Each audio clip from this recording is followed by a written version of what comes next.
You have 2 semester caps. So you have to actually build a business while you're with us. Dang.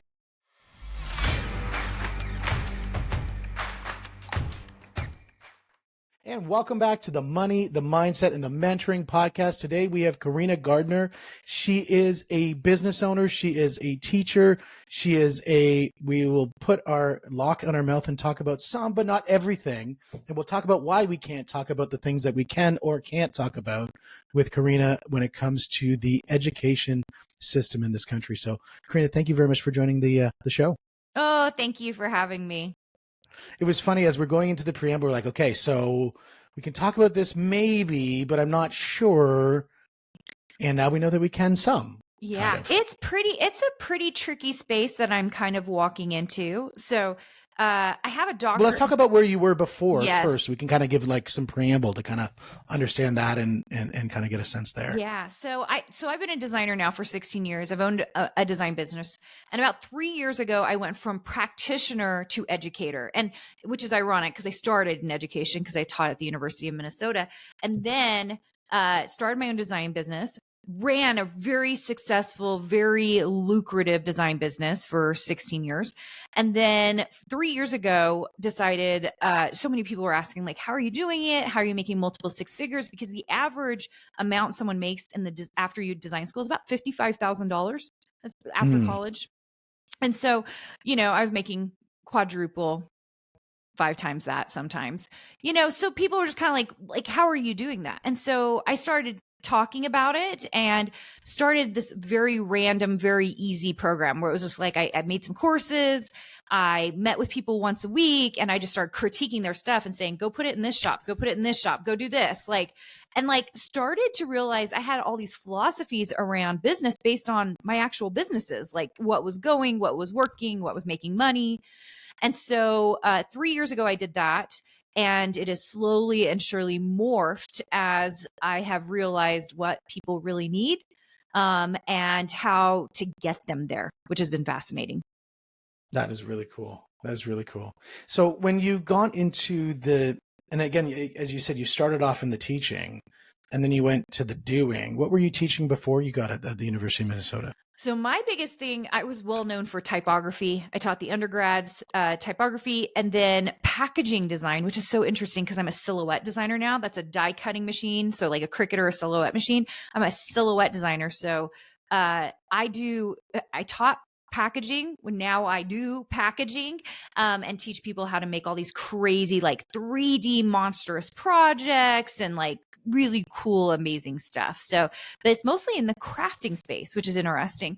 And it really led me to realize that in the academic space, we have these ideas of what we need to do for design, but we don't actually know marketplaces because we don't sell in marketplaces. And so when I started selling in marketplaces, I was like, oh, there's like crafting marketplaces and there's fabric marketplaces. And there's all these like little nuances to getting into different marketplaces to sell your work. Yeah, when it comes to the crafting space, my mom is into that. What is it called? Scrapbooking is what she does. And then my wife's mom. What is that? That thing, scrapbooking. I was the creative director for a scrapbooking company, so she probably bought my scrapbook. Yeah, there was a time she bought it all. So it just said scrapbooking. The only answer was yes. Yes. And because she loves it. And she does a great job. It really makes some amazing gifts. Yeah, that is so awesome. Yeah, and that is such an interesting space. And it's a diminishing space at the moment because so many people have gone digital with everything they've done. So these marketplaces fluctuate. And that's the way regular business is though, right? You're paying attention to the way they fluctuate. So what we're finding is there are a lot of online classes out there that teach you one specific thing, like how to make scrapbooking paper or how to make surface pattern design for fabric. And we find that is maybe the worst way to learn how to design. I still think that the university way to learn how to design is actually still an appropriate method because you understand overarching design so that you can go into marketplaces. The piece that's missing in the university is the business piece, like how to actually run a business, how to actually get out there, even resume building. We don't really do a ton of that in the university arena. So when you're teaching the design, you're really focusing on what maybe we do in the business space is focus on principles work at the principles, and then get to mechanics. And whether Exactly. that's Brazilian Jiu-Jitsu or whether that's business or whether that's design, I think that's a good hierarchy to have.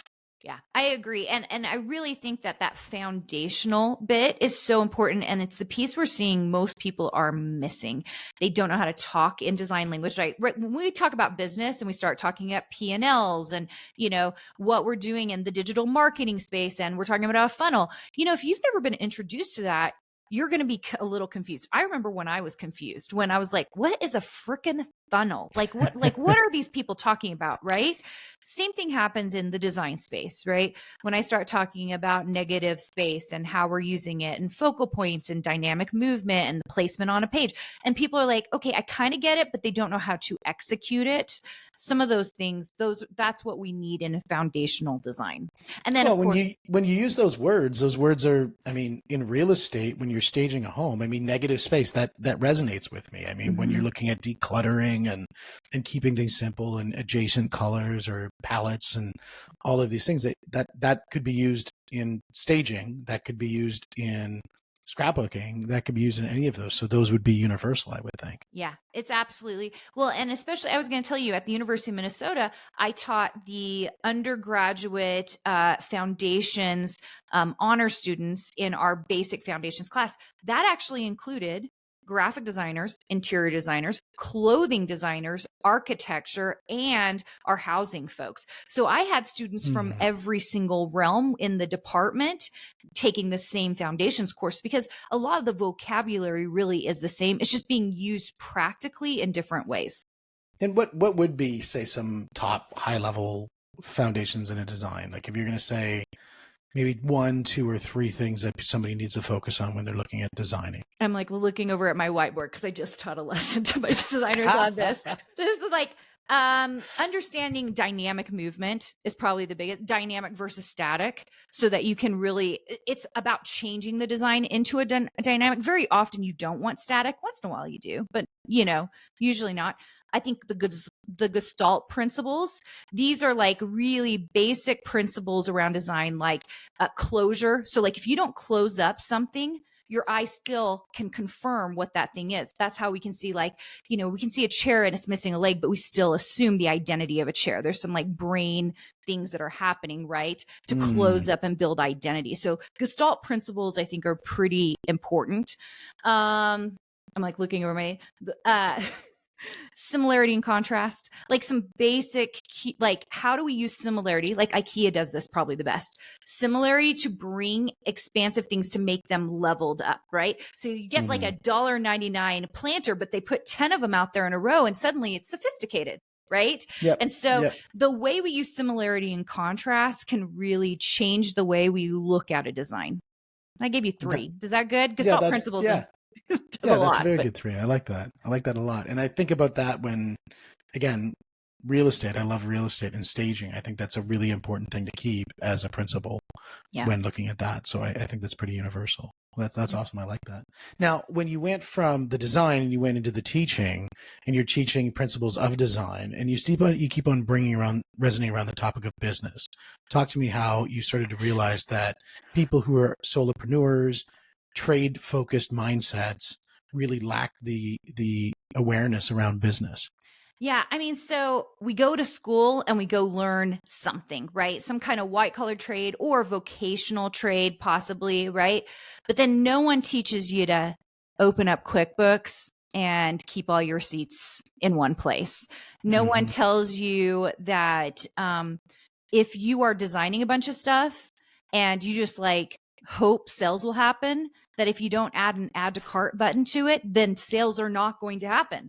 There's some really basic things here, but people like hope and dream that their Instagram feed is going to be discovered. I think this is a very interesting thing. We see this all the time. People who have Instagram feeds full of their designs, they have a link at the top says, here's my email to contact for freelance or for what. I'm just like, this is luck. You are hoping for luck to happen in your life. This is not running a business, because true Mm-hmm. running business is distribution, understanding distribution, and then also having an exit strategy for distribution. And this is a lesson that was a hard one for me to learn, as well as I've owned multiple businesses. But if you have a good distribution strategy and you have a foolproof for getting out when it fails, because guess what? Around it's somewhere in the middle of it, something's not going to work, something's going to go wrong, something. If you do not have a way to pivot, you are in trouble. Yeah, it's 100%. And I think when people fall in love with what they're doing, they really hone in on that craft. And I guess they assume that everybody else is going to follow suit and fall in love with what they fell in love with. And once they realize that that's not necessarily true, because, you know, the 5 people looked at your Instagram post, which is your aunt, and maybe you clicking the like button, and maybe your alter persona clicking the like button, and that's everybody who looked at it, and they realize, you know, oh, what do I do next? Yeah. You know, and so talk to me about that. You know, I just think that if you have never run a business before, you think that your business is the greatest idea and it's one that everybody needs, and you just are going to put it out there to try to win. And the moment you realize that no one is going to buy because you've done all the wrong distribution strategies, and there really are like good, solid strategies out there for business for distributing your product, it is fascinating to me because people don't understand that. And it's really basic. In the art world, there's 4 ways: galleries, which are really hard to get into; commissions, which is you know, you can commission through licensing with a manufacturer, or like maybe you get a commission deal with like a book, you know, to do the artwork from it, right? Freelance work. Third is fairs. So like art fairs, craft fairs, shows, any kind of wholesale show. That's the third one. And the fourth one is online platforms, which is by far the easiest to get into and the one we like to teach the best, because man, oh man, you can start making money in 6 weeks or less, right? But it's like people like are always looking for the sexiest thing, and they're like, I want a fabric manufacturer, or I want to be in a gallery. My good friends who are in galleries, it took them 12 years to get into galleries. And so it's just like thinking about pie in the sky. Like if we're really thinking about money, we'll choose the easiest way to get there. But I find that especially artists and creatives don't do it. I see this in business though too. Like things seem sexier doing it this way instead of just doing it the hard, grindy way, which like actually makes you money. You know, I I just spoke with the guy today where we are doing a breakthrough for his business, and it was exactly the same way. He was like, okay, he wanted to focus on this landing page, he wanted to focus on his website. And I'm like, that's awesome. I'm like, great, we've made all these roads. Now let's talk about the most important thing: traffic. And if we don't talk about the traffic, those roads don't matter. You could build the sexiest roads on a planet, so beautiful, but guess what? If nobody's there, it's a ghost town. And we know cobwebs grow in the ghost town, and that's what you don't want. I wonder why it is. You maybe have a better answer than I do on this, but why do people, or why are they so scared of trying to get leads in? Because it just feels like too hard? They can't figure out how to make it happen? Like, what's the deal? I think I think it's exactly what you said. A lot of people are afraid of doing hard things, or what they might conceive as hard things. And I think their motivation, because they see other people, they might be seduced by these online influencers that are saying, you know, we can get you, you know, so many leads in so many minutes. And then they want to bypass the cost, and they just want the results. Mm-hmm. So they're disconnecting the results and the cost to get to those results. And you're either going to pay in time or you're going to pay in money. You're going to pay either. Typically you pay in both.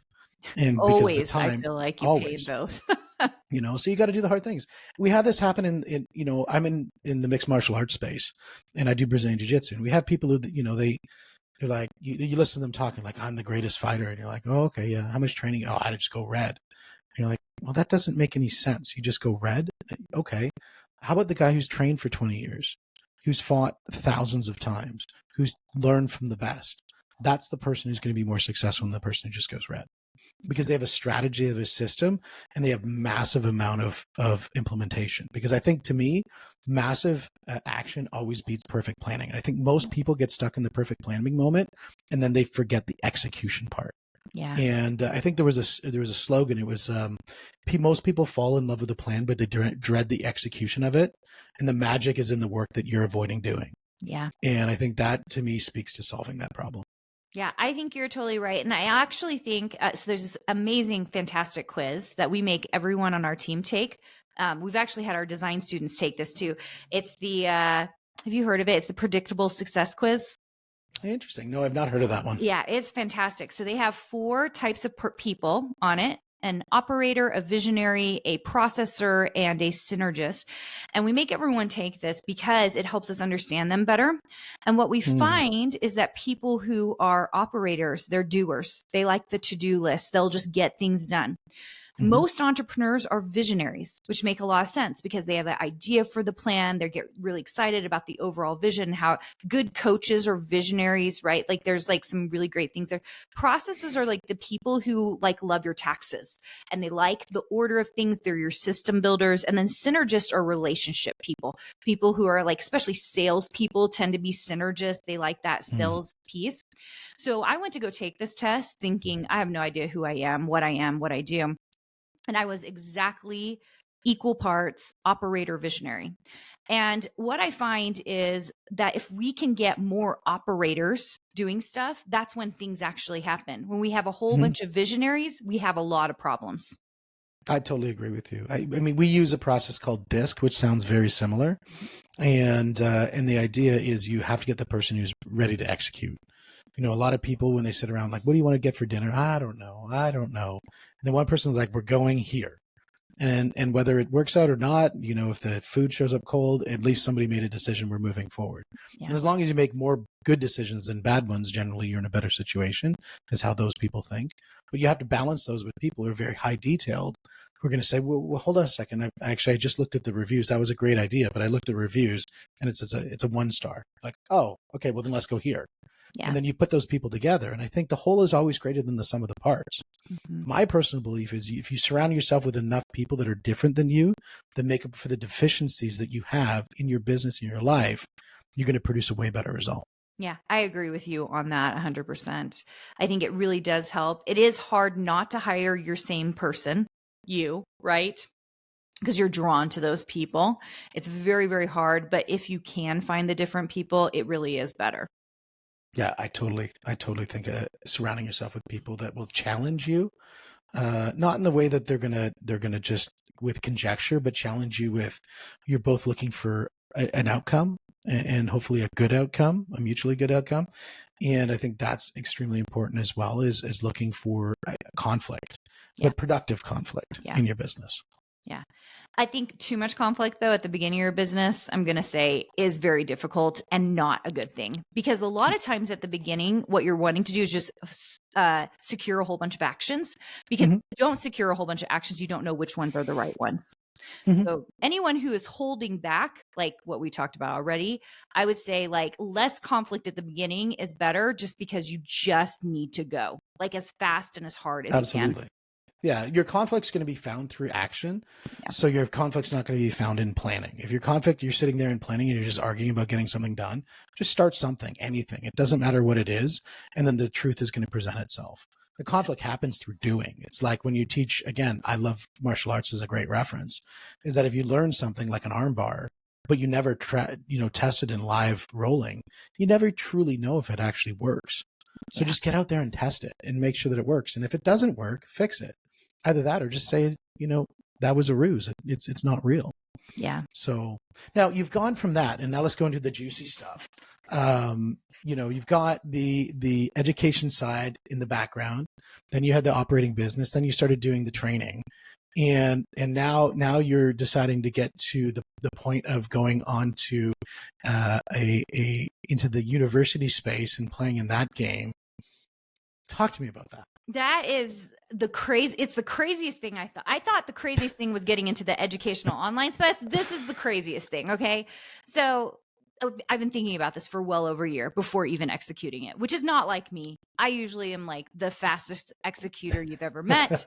You know, in the first 3 years of this business, this educational business, we hit multi-million very, very quickly. We built the team up to 17 people. Like, I will try anything and everything to get us to where we need to go because of impact, right? Like for me, like I saw what we were doing and I was like, oh my gosh, this is so much better than what I was teaching at a university, because I'm not limited to what I can't just teach packaging here. Like I can teach you like packaging and tell you how to sell the packaging. Like, what? This is awesome.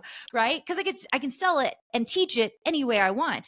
And what I found is my students just responded to that. And we call them members. They're not students, they're members of our program. And we figured out, like, it took them a whole year to get here. We found out that 18 months was like the marking point where people really started making money. It's like we have all this data on how people do, the money they're making, the case studies of how they're doing it. So it's really phenomenal, right? Except for I start to realize there's some holes. There's just a few holes. The biggest hole for me is this. I have 3 kids, but my 2 oldest one's working on an associate's degree right now, and one is in high school and she's got 1 more year. And I started thinking about how if there was a program like mine out there for the degrees they want to be in, I would pay big money to put them in it, because that's how good I know my program is, like how far it pushes people. They get 1 year instead of 4 years and they can rock it out. Okay. So I started thinking about that. And then I started thinking about how the moment I feel like I'm done with this, and I'm not going to do this forever. I'm not going to teach forever. Right. Then it's gone. And so you start thinking about legacy and you start thinking about impact. And then the other thing we were running into is we don't really have anyone in our space like us, but there are these like pseudo little tiny classes out there for like $2,000 and $700 teaching all these like little things to do. And it just feels like the wild west of, like, we're technically in this space. And I'm like, don't compare me to that. Don't compare me to that, because these are all people who are teaching design who literally don't know much about business. They say they teach business. There's even like a class out there is like, it calls like the art of business. And like, they do not teach a single piece of business. I know for a fact they don't know how to run anything but their own online business, which is, guys, that's different than being a designer and running a design business. So it's sort of this disappointing thing. And then I was like, so now what do I do? How do we differentiate, right? Because the best thing you can do is differentiate in the marketplace. And I was like, so to differentiate myself from the online space, we decided to create a private university, which now puts me in league with the universities and puts us at this level, not this level. That's a really tough place to be, because I still want to teach vocational. I want to teach design where you run a business at the end. And so it was a tough decision to make, because it put us in a different space. But I'm quite nervous, and I'm going to tell you, we're going through the process right now. I'm very nervous that they are going to make it so that I can't teach it the way I really want to teach it. I'm going to fight really hard to do it exactly the way I know it needs to be done, but I'm not going to lie. It's a scary process. Well, let's deconstruct this a little bit, because there's a lot that we just covered in that last little bit. First of all, you're already teaching.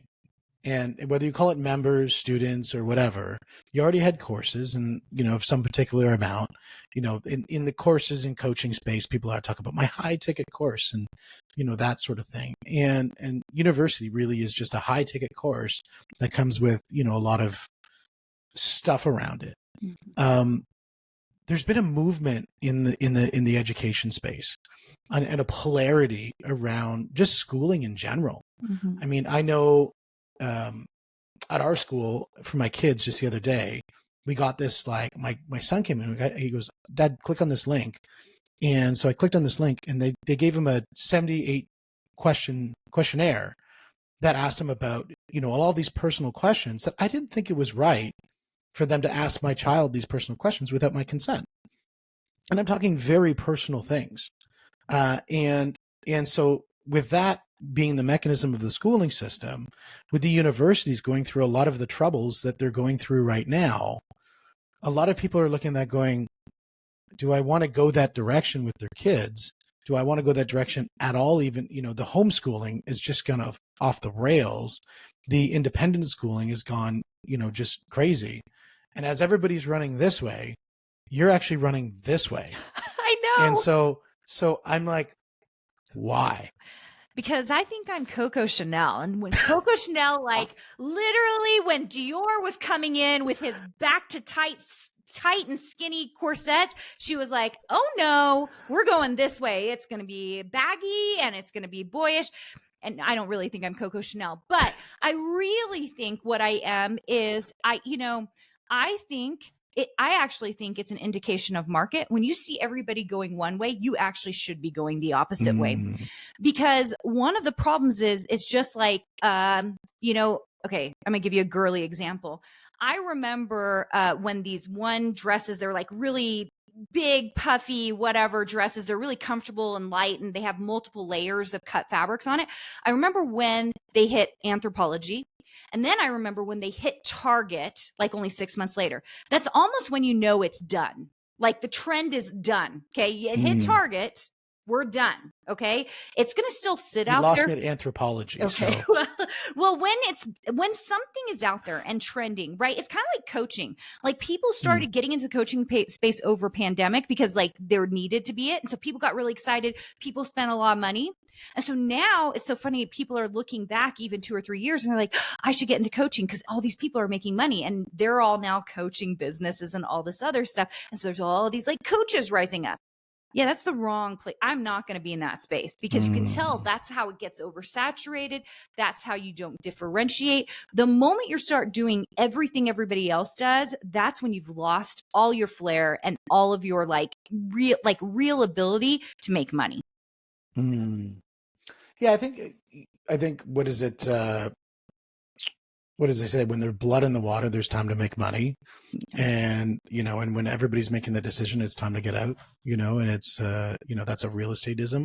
Yeah. And I think, that definitely you can find that in certain businesses. Yeah. Unless it's like you're in the VHS space and you're selling, rental tapes, Be Kind, Rewind. Yeah. And if everybody's getting out, guess what? I think it's probably time to leave. Okay. So maybe not VHS, but look at the record and vinyl come back though. So like you have to be really careful because you don't know what's going to come back. You cannot play the predictor, on those things. So you do have to pay attention.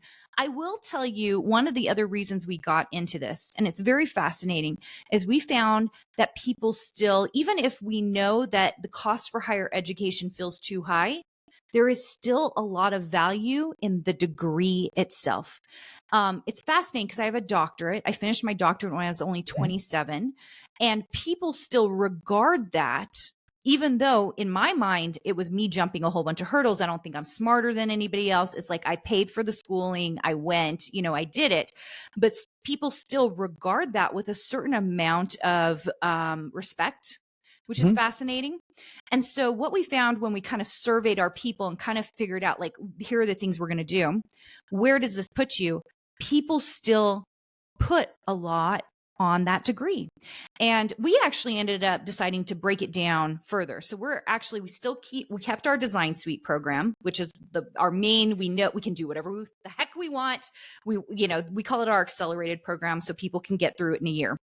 And then we built a certificate program. And the reason we did this is because we didn't want to do general eds. And I'm not saying that one day we wouldn't do general eds, but like we were planning on doing an associate's degree. But the moment I figured out the red tape on that, I was like, you know what? We're not bringing in faculty for that. I'm not doing that. Instead, I would rather give a design certificate that's vocational, that people actually can use right now. And it aligns with our master's degree, which we're offering a master's degree in art and design business. And so when we figured out those were the 3 things that would serve our people the best, it made a ton of sense. It's interesting that when you look at a master's degree in art, design, and business. Yeah. And I think that right there is a really interesting program.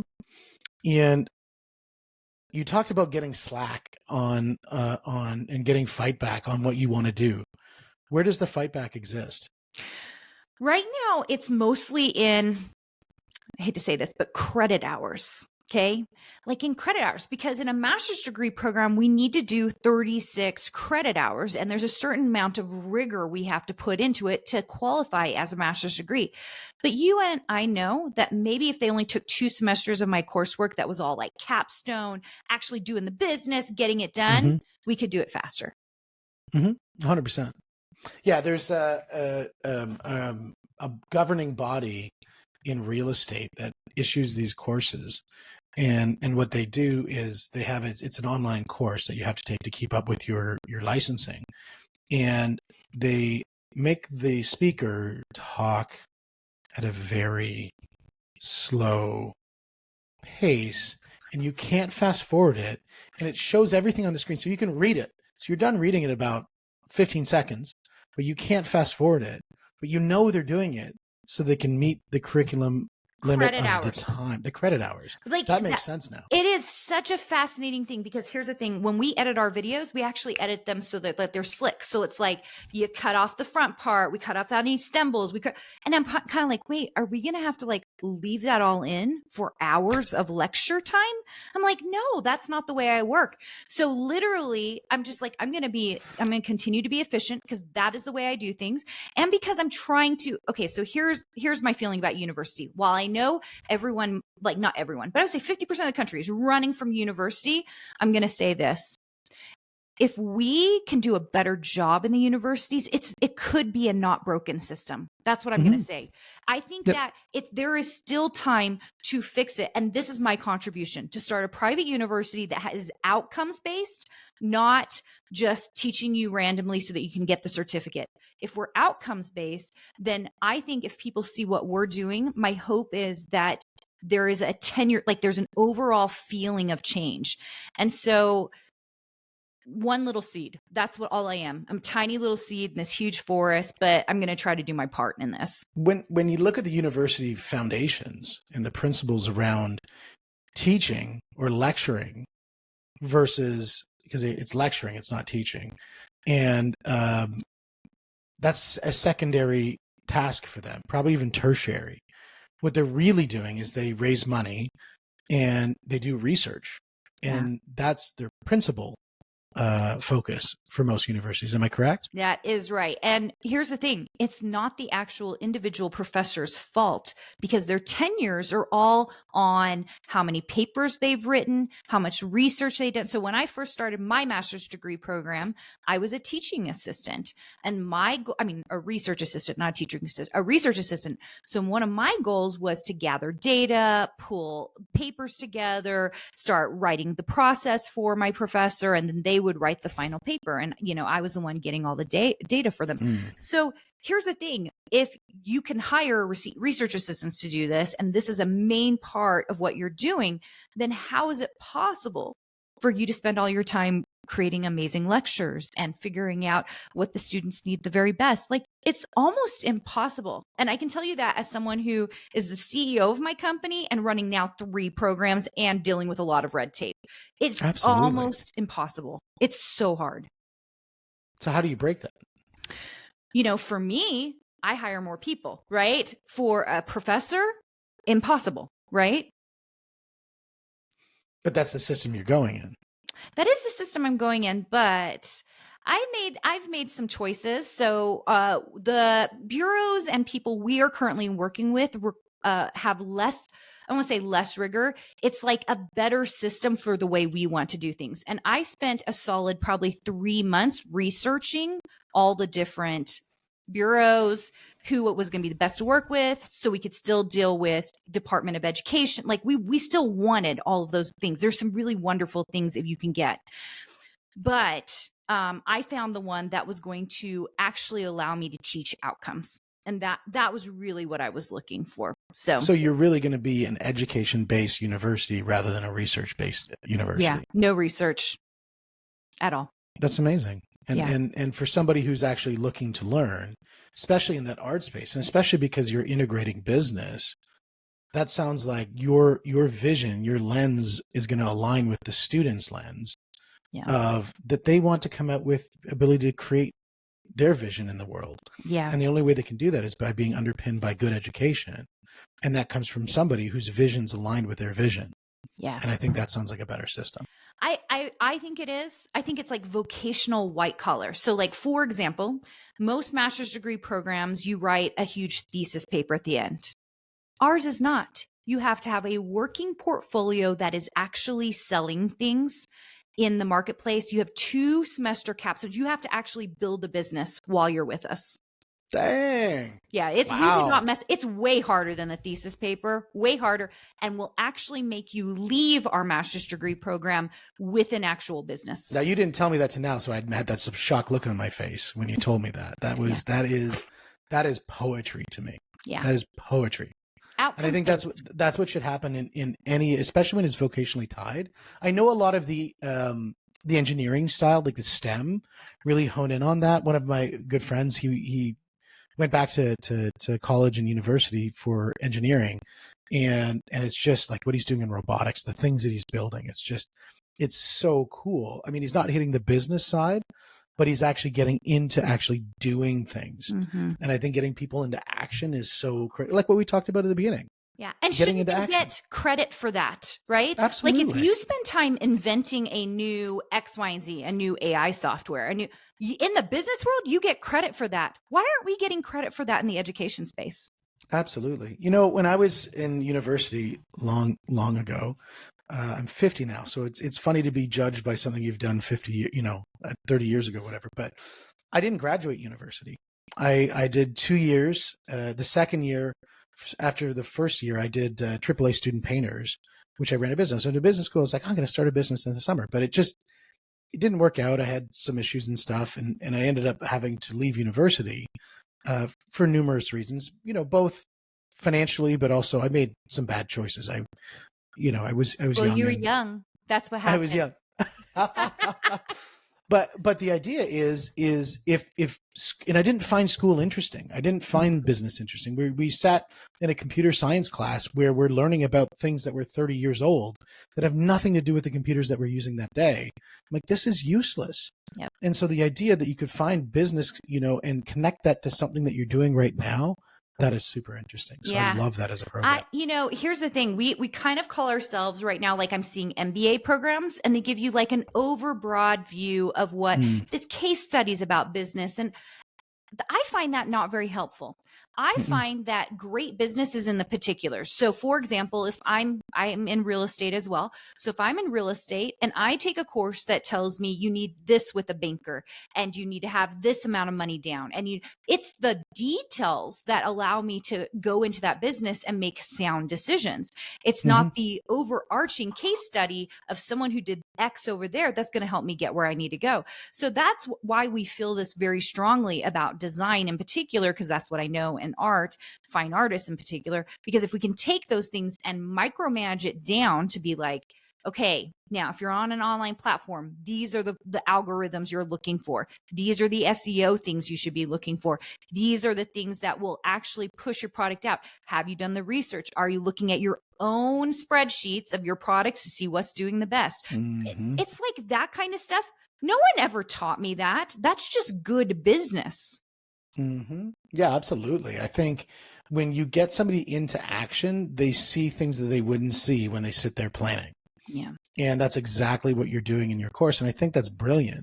I think when it comes to any person who wants to be entrepreneurial, having that mindset of getting into action, especially I hate using the word, a safe space of education. I think it's really interesting to see that. And I think that would keep people more engaged into the program, because it just has so much more energy to doing something rather than sitting there laboring over something that has no connection to the direction that you want to go. Yeah, agreed. And our hope is actually that our certificate program is viewed with as much like love and respect as our master's degree program, because they are very similar. The rigor is a little bit different, but like the fact that I had someone got on a call to me and said, like, she was like, what do I have to have? And I was like, a GRE, a high school diploma. Like, I was just like, I don't care. Like, guess what? You're not going to use math, algebra the way that you think you're going to use it. You're definitely not going to use it in design that way. You're not going to use geology. You're not going to use biology. Those are great things. And I like the idea of an overarching education. I think it's a lovely thing. But in this day and age, we need specialists.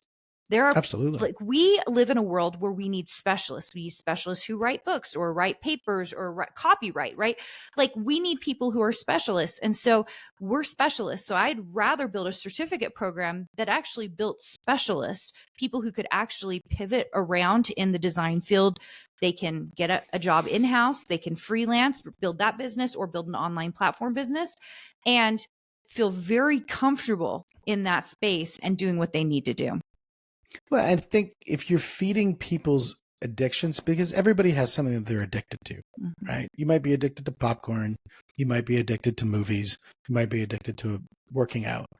And the idea is when somebody goes through the education system and they get their first degree, and then they get their second degree, and then they get so in love with the planning phase. And when you get into business, you have to get out of that phase as fast as possible.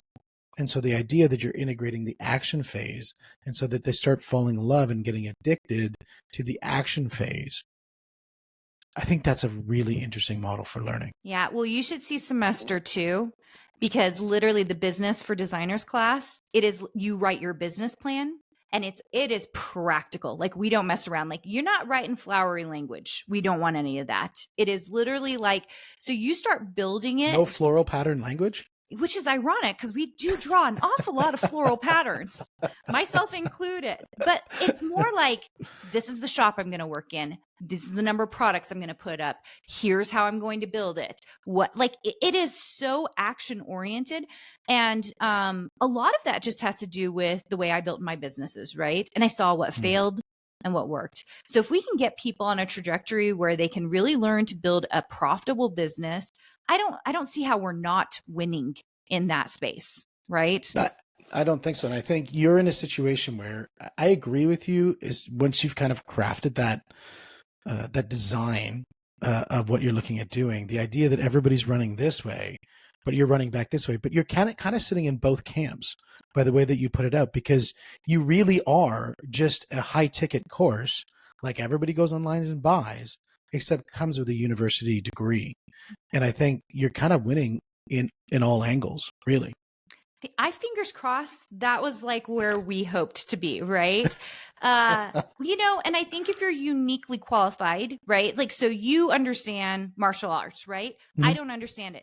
I'm not going to go teach martial arts, right? So it's like, what's the thing I understood? Well, I taught at a university. I got a doctorate. I understood what the hurdles were. I was uniquely qualified to build a degree program. And then I owned a design business for 16 years.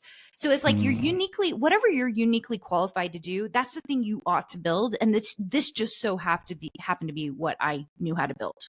Yeah, that's amazing. That's amazing.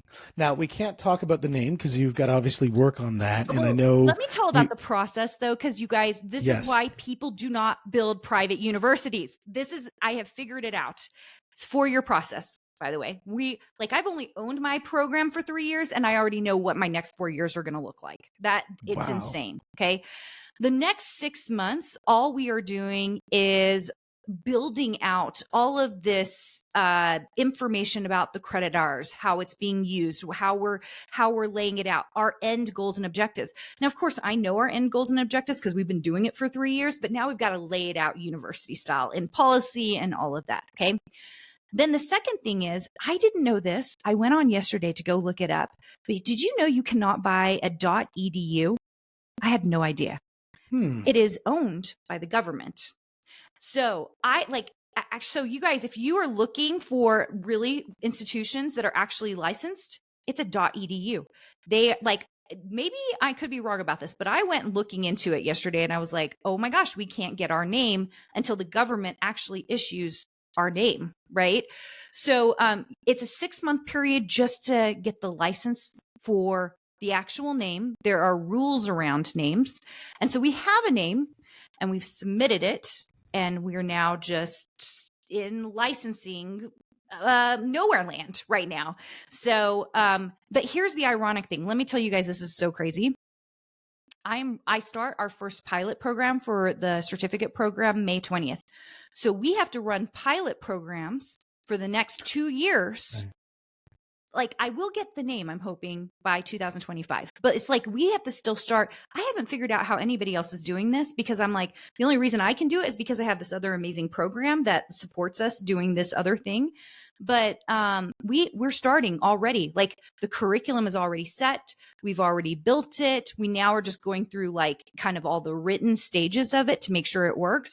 But we're talking about like 6 months for policy, 12 months for our initial review, another 12 months for another review. And then we start working on, I can't even say what else, but there's like the next step is the very last step of it. So Yeah, there was a place in Canada that did, I think, for paramedics, where they ran a course for certifying paramedics.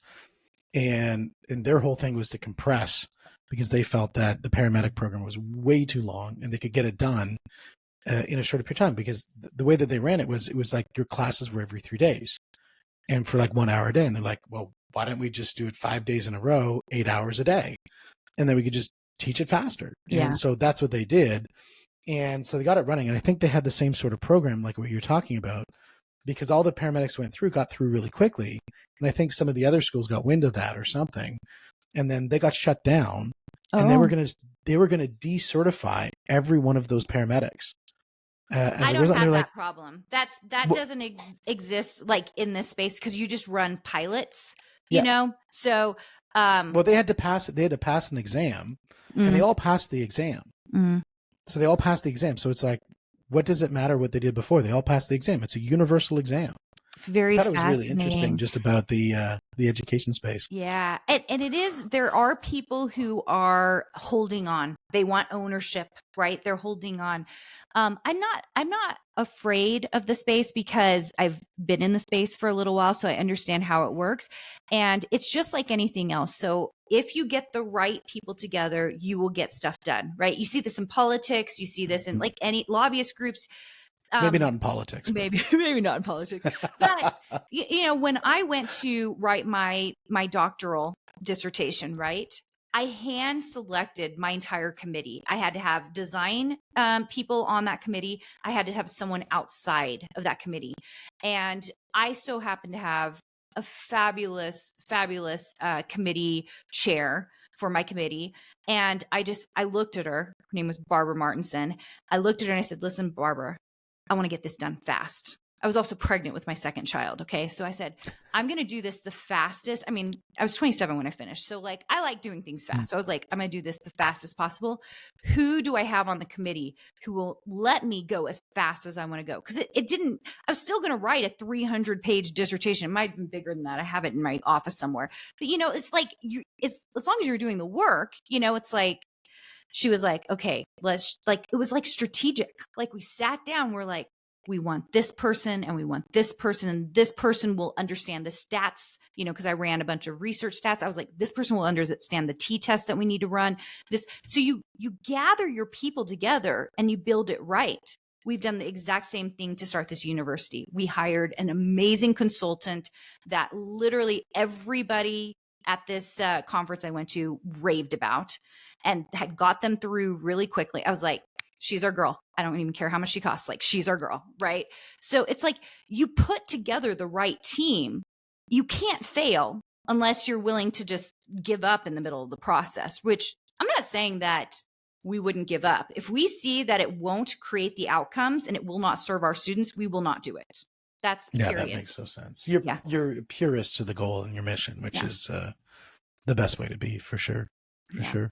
Well, I mean, it's about impact, right? Like if I can make this little change here, and we can show also that we're profitable, and we can show that we actually are changing the way that students are thinking about education. And here's the thing, we just released this last week. We already have something like 10 or 20 people signed up for the master's degree program for January of next year. Like people are so excited about it. And that's how you know, like status still apparently matters, right? That they're like still so many people who are like, yes. We also have several people signed up already for our May 20th design certificate. And I released this last Thursday. Today's Thursday. It's been 1 week. It has been a 1 week. And we've just and we haven't told anyone on social media. We haven't sent out a huge email to our list. We have just told like a few people, like this is what we're on our way doing, about 2,000 out of our huge mailing list. And we already have people being like, I want that. I want to be a part of that. Right. Well, I think the product speaks for itself in the way that you're, again, outcome focused. I think that right there, people don't want training. It's like, I think if you talk about the labor, nobody would ever want a baby. Yeah. Right? Talk about the baby.